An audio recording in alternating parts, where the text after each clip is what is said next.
Okay, what's up, guys? How we doing? Hope all of you are doing well. This is kind of just a video I wanted to do on, the Golden Knights. This isn't going to be their opening night roster, obviously, like Alex Tuck right here. He's going to be on LTIR for, I think a good couple months. And so this is the playoff roster that I envision.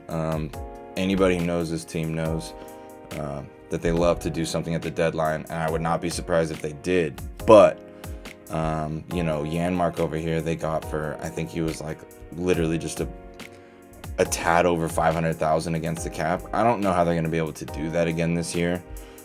They still have Nolan Patrick to sign, as you can see right here. I got him in at $1 million, which after last year, I think that's all he's going to be worth. I'm not too sure why they haven't signed him yet. I don't know what they're waiting on, but this is CapFriendly, as you can see, and this is kind of what I'm seeing. I do have 2 extra defensemen here, so that cap space might be the reason that we're over. But like I said, this is the playoffs, so that cap space won't matter. And I think this year, so it's either going to be one of these two that take that first center spot. I'm the biggest fan of Chandler Stevenson. I think he's great between Patches and Stone, but I really do think this is the year Peyton Krebs and Nolan Patrick at least become what they're supposed to. Vegas is dying for that number 1 center, and I wish they made the move for Jack Eichel, but they didn't. And apparently they have the confidence. So they have Nolan Patrick. We've got Peyton Krebs. You still have Chandler Stevenson. I love Nick Waugh. I'm going to keep him there. And then even down here, in the minors. Oh, here, let's hit edit. And then, yeah, so this is the minors. So you still have Brett Howden, who they signed. It's going to be at some point where they're going to get, I feel like Jack Dugan's going to get a shot. I think Kolasar here belongs in the AHL. I just don't think he's shown anything at the National Hockey League level. So who knows? But this still, Brett Howden and Jack Dugan, I think those two are definitely going to get a shot at some point. This is also burying William Carrier, but maybe he could be on the roster. I mean, if these two are counting against the cap right now, obviously maybe one goes down. I think Korsak is definitely going to get his chances here. But as it looks, so this is kind of the lines that I'm seeing. I think Nick Waugh is the better centerman or faceoffs. So that's why I have Stevenson on the wing here. But if you look at this playoff roster, I mean, no more is there $7 million or $5 million on the bench. And in Vegas' case, we all know what they did to Fleury. So that's $7 million gone. And what they did is they get, Dadonov, who, if he is anything like he was in Florida, Vegas struck gold. I mean, that's a dude who specialized in power play goals, power play points. I mean, go look at his goals from the 2 years in Florida. A lot of them are on the power play, and he's got a filthy shot. So if these were their lines, let's say Nolan Patrick and Peyton Krebs just become what we think they are. I mean, then you add that plus Dadonov, and that, I think, is going to be enough to take them over and get past that defensive-minded team like they lost to in Dallas and like they lost to in Montreal, right? Alex Tuck, I think he's just going to keep progressing. I love that we kept Janmark. I thought he was great. How can anybody forget that Game 7 performance he had? Nick Waugh is an incredibly solid player for $750,000. So, I mean, let's just say Peyton Krebs is a 45-point season, Nolan Patrick has a 50. I mean, that's a solid NHL player right there. And you put that between Stone and Patches. You still have the misfit line, who was their best line in the playoffs last year. And then you have Alex Tuck with Dadonov and Krebs. I mean, it reminds me of the HBK line in Pittsburgh when they won their back-to-back cups. I mean, when you have that kind of a threat on the third line, and then follow that up on the fourth line where you're not just trying to grind down, you still have Chandler Stevenson and Janmark, who we know can score. Nick Waugh has not the best player, but he definitely has the tools, and we keep the defense intact. I think Coughlin might, push his way into some more time. I think Korsak's going to push his way into some more time.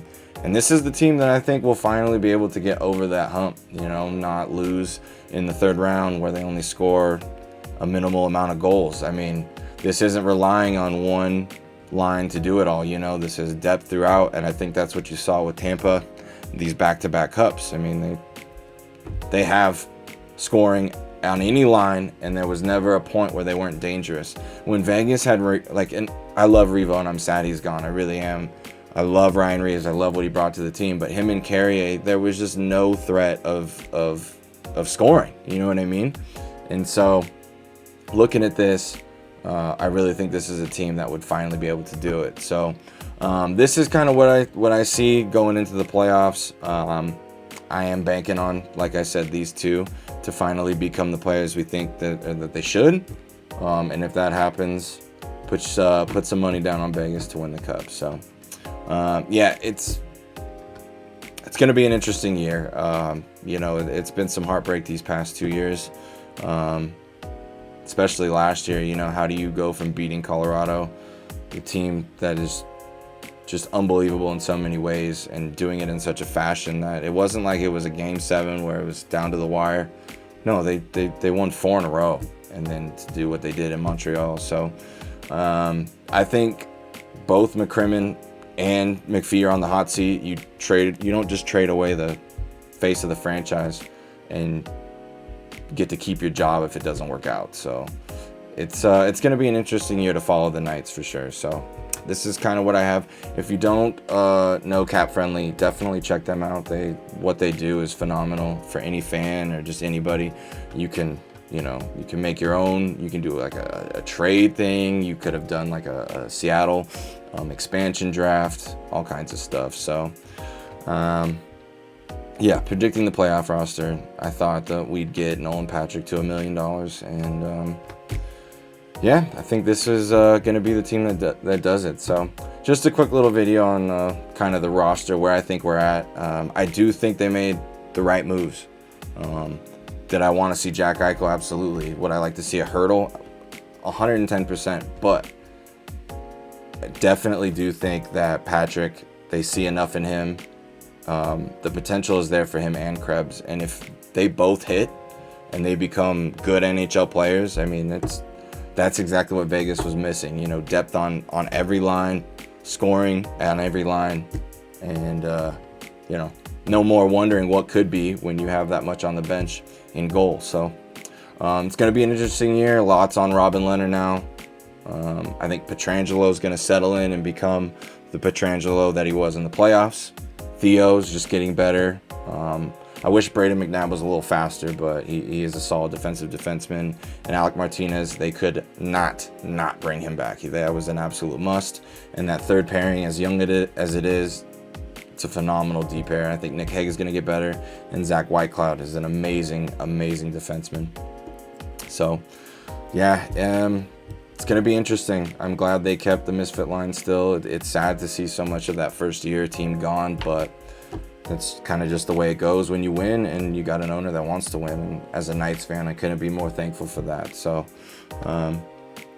yeah, fingers crossed. It's going to be a hell of a year. So oh yeah, and it's, you know, a weak Pacific Division. Who knows? I mean, it's there. It's there for them to have another easy path to the playoffs and another easy path to at least the Western Conference Final. So we'll see, man. We'll see. Thank you guys for watching. Y'all take care, okay? And I'll talk soon.